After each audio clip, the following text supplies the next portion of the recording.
Squingle! Danganronpa. This game, it's a pretty fun game. Likeable characters, complex thinking. It's a game that at times can make you feel like a frickin' genius. And other times feel like a helpless idiot with no clue what to click on. Come on, what's the one thing in the— I didn't even click it, let me leave the— Sorry. Anyways, I'm Squingle.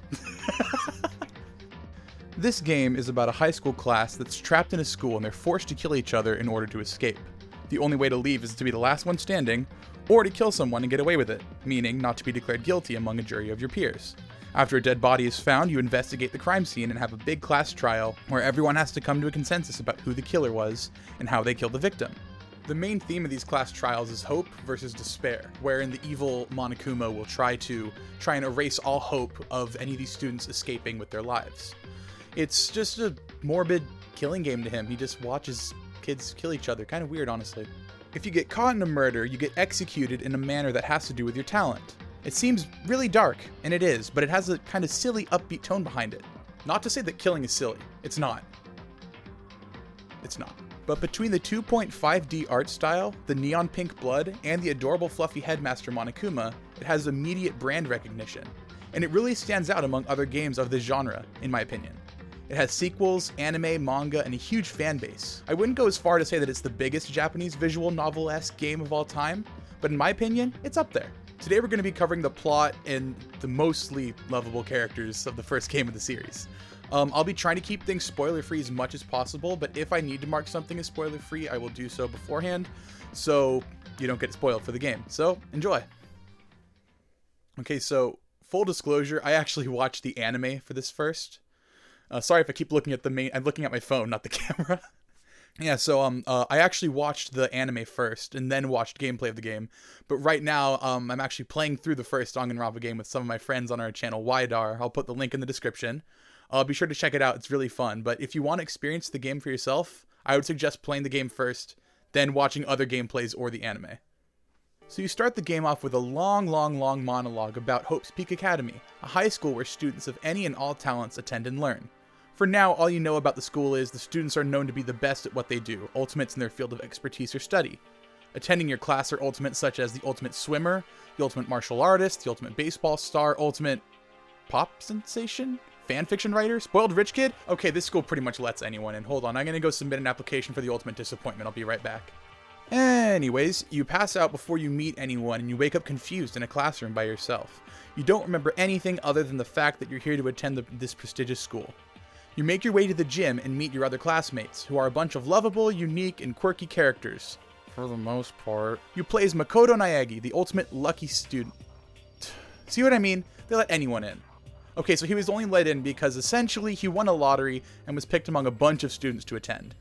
He describes himself as extremely average and rants about how average and boring he is. The ultimate blank canvas, more like. But throughout the game, you see more of his character come out, and I actually have my own personal nickname for Makoto. I call him literally Sora, because he looks like Sora, he sounds like Sora, and he acts like Sora. He's pretty much Sora, it's confirmed at this point. I mean, I've never actually completed a Kingdom Hearts game, but baby steps. Now, let's get into the rest of the characters. Right off the bat, you meet Sayaka Mizuno, a character who collects so many death flags that I'm surprised she isn't related to General Grievous.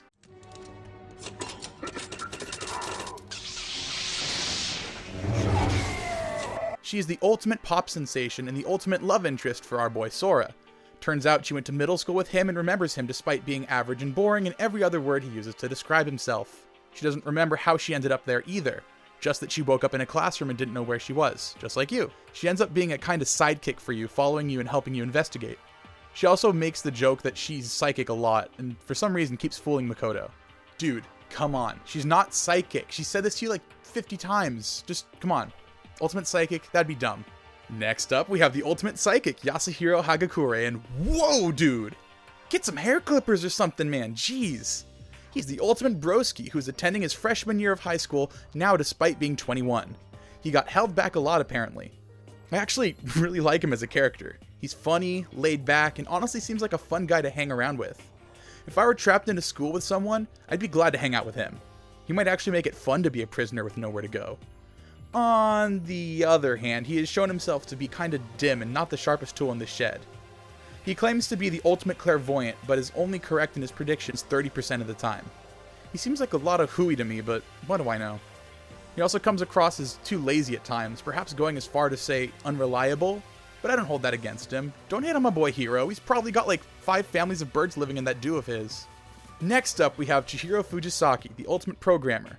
At first I overlooked this character, not very standout-ish, had some cute moments, they're definitely meant to be the cute, girly, innocent character.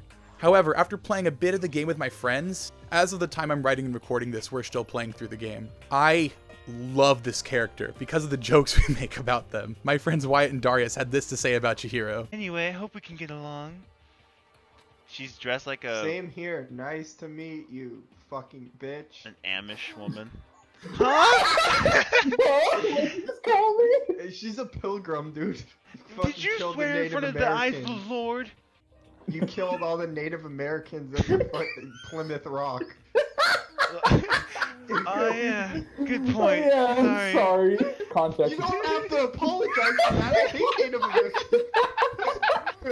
Oh yeah. Oh yeah, they had it coming. They deserved it, to be fair. All a joke. We should specify. It's all a joke. Oh my gosh.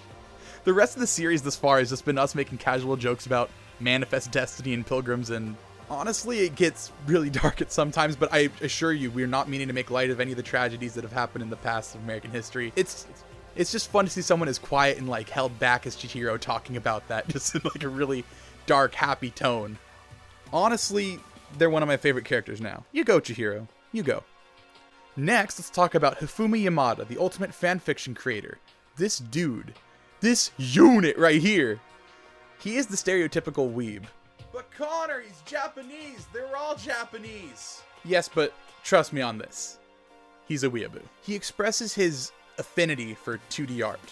He's a funny character, but not the kind of funny you'd want to hang out with. He's funny and cringy to watch, but seems like the kind of person that would make you really uncomfortable to be around, and he probably doesn't shower a lot. I mean, look at the size of the showers in these bathrooms. I'm not sure he'd even fit in there. I mean, I'm a pretty chunky boy too, so I'm not body shaming him. Please don't cancel me. All in all, I'm honestly not a fan of this character. He's alright, but maybe I just never witnessed enough of his free time events to get to know more about him. To be fair, I have no interest in his free time events because his character doesn't intrigue me that much. He's a character with a flat 2D personality who likes characters with flat 2D physicalities. Let's move on. Next up is Kyoko Kirigiri, the ultimate... doesn't remember. Nah, but for real, you find out her ultimate talent eventually, but for now she remains the ultimate triple question mark. She's a cool character.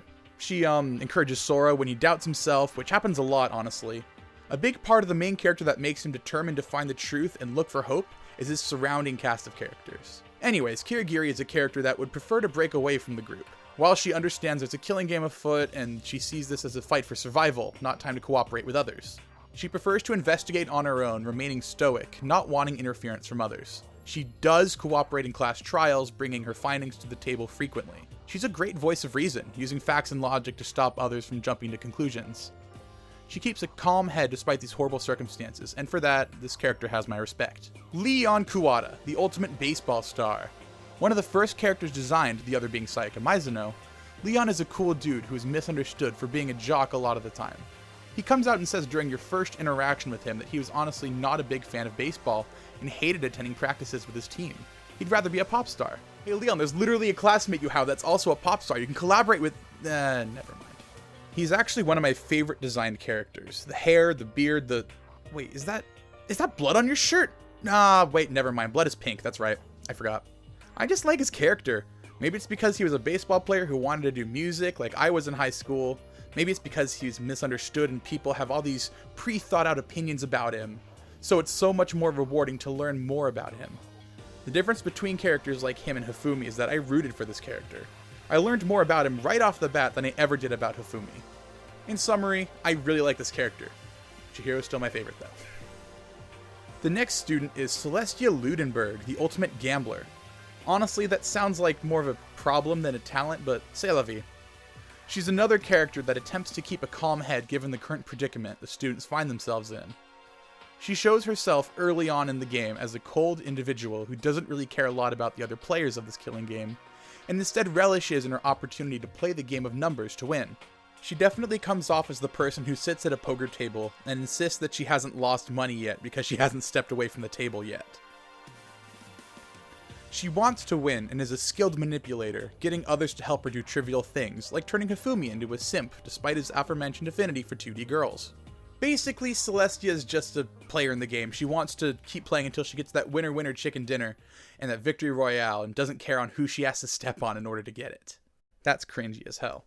Okay, so I jumped the gun saying Chihiro is my favorite. I'm honestly a huge Byakuya Togami fan. Mr. Ultimate Affluent Progeny, this boy right here seems like a nightmare to cooperate with, but I still love him.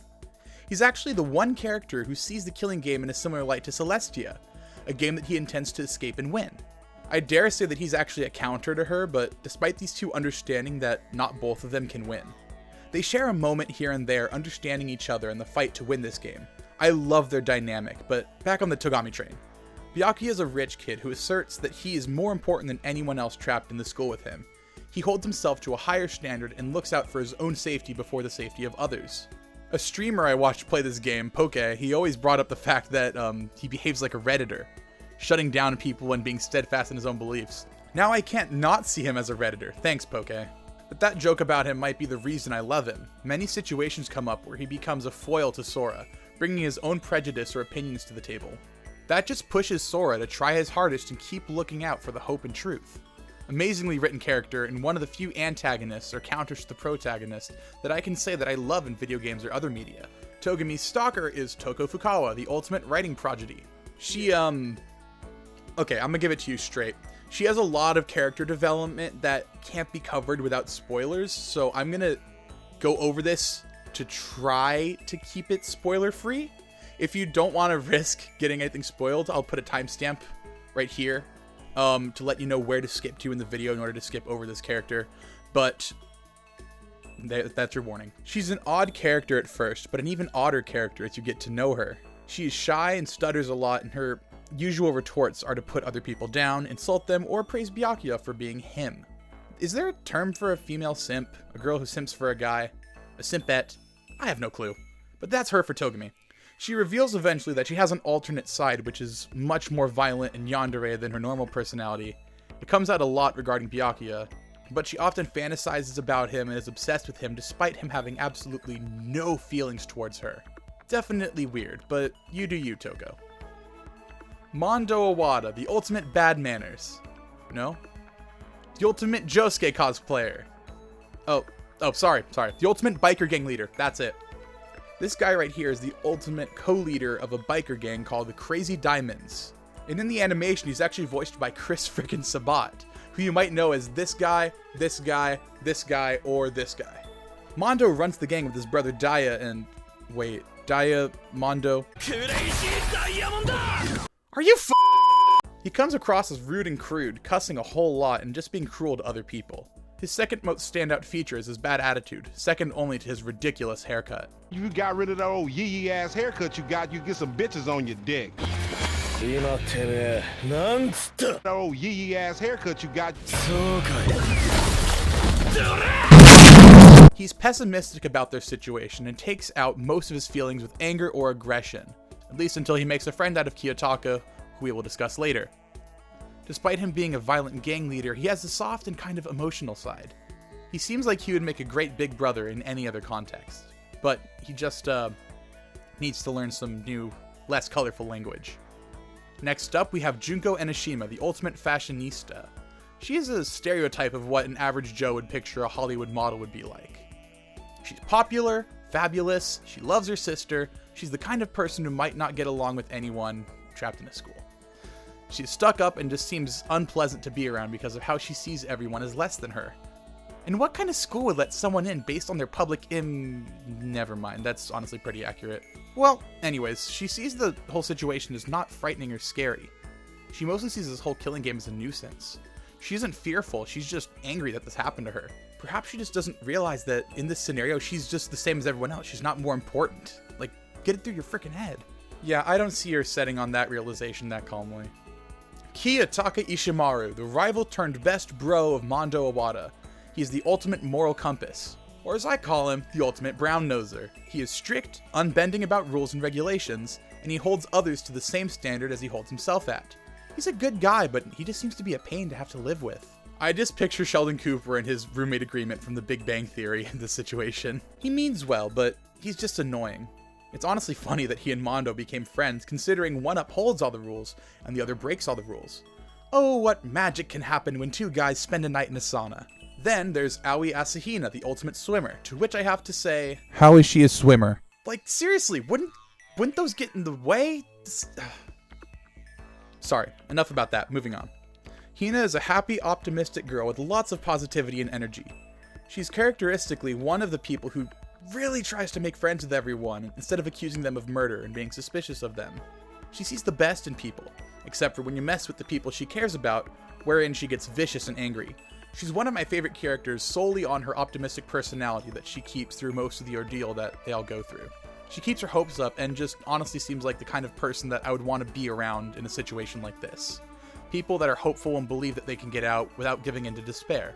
Also, she really likes donuts, which would honestly be really cool. I like to just sit back and just forget about the whole killing game and just eat a box of donuts and not worry about anything. That's how I want to go out, carefree and eating donuts. If I don't die that way, my life will not be complete. The last student is Sakura Ogami, or Sakura Ogami, the ultimate martial artist. Careful when asking her about her pronouns, she's a girl despite any first impressions you get about her. I'm a girl. You are? Oh my gosh. She's the best friend of Asahina, bonding over donuts and athletic activities. Sakura is called Ogre in the martial arts community and has been given the title Strongest Human Alive. She isn't really a talkative type, but she's good at keeping her nerves together throughout her time at the academy. She shows courage and tries to fight the headmaster Monokuma even after any and all retaliation was proven fruitless and dangerous. She really cares about her other captive peers, putting their safety before her own more than once. She's also the tallest student among all her peers that's standing at a whopping 6'4". Holy crap! No wonder she can't make many friends at Hope's Peak. She's intimidating as hell. She really wouldn't intentionally hurt another of her peers unless they attacked her. After meeting all these classmates, it's revealed that they are all stuck inside Hope's Peak and are being constantly monitored by their headmaster, the evil Monokuma. He's a half-white, half-black bear that seemingly has some kind of supernatural power over the school. He can appear anywhere and sees almost anything that happens because of cameras set up all over. He introduces the killing game to them, where their only means of escape are to kill each other. If no killings happen, they will remain trapped until they die. In order to incentivize the class to kill each other, Monokuma introduces them to motives, bribery and lies to give them reasons to murder. He delights in their despair as he watches them kill, cheat, and lie to each other in the hopes of escape, just to watch their hope fade from their eyes as they fail over and over, resulting in their deaths. A truly malevolent being in a despair-inducing game of life or death.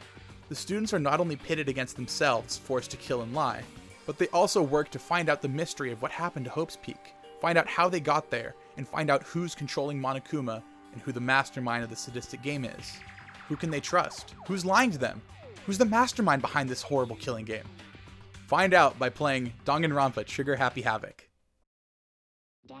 And that's it. Over the course of the past few months of quarantine, this game has quickly risen in its rank as one of my favorite obsessions. The characters, the mystery, the plot twist, the puzzle solving. I actually made it my duty every time I watched gameplay of the series to guess who the next was to die and figure out who the killer was. I want to say I was right at least 50% of the time, but honestly it was more like 25. Oh, hold up, I just got a letter. Oh my gosh, I just got accepted into Hope's Peak as the ultimate disappointment. I'm set for life. Okay, I can go get my things and get ready. Okay, but for real, thank you all for watching this video. I just thought I'd try out some content on this channel and make it spoiler-free as a kind of introduction into the series and characters. Let me know in the comments if I should continue this game series and review the characters and plots from the rest of the games, and let me know what other games you want me to cover. And be sure to like and subscribe to Squingle, and to my music channel, and to Wydar to follow the playthrough we're doing of Danganronpa Trigger Happy Havoc. See you all next time.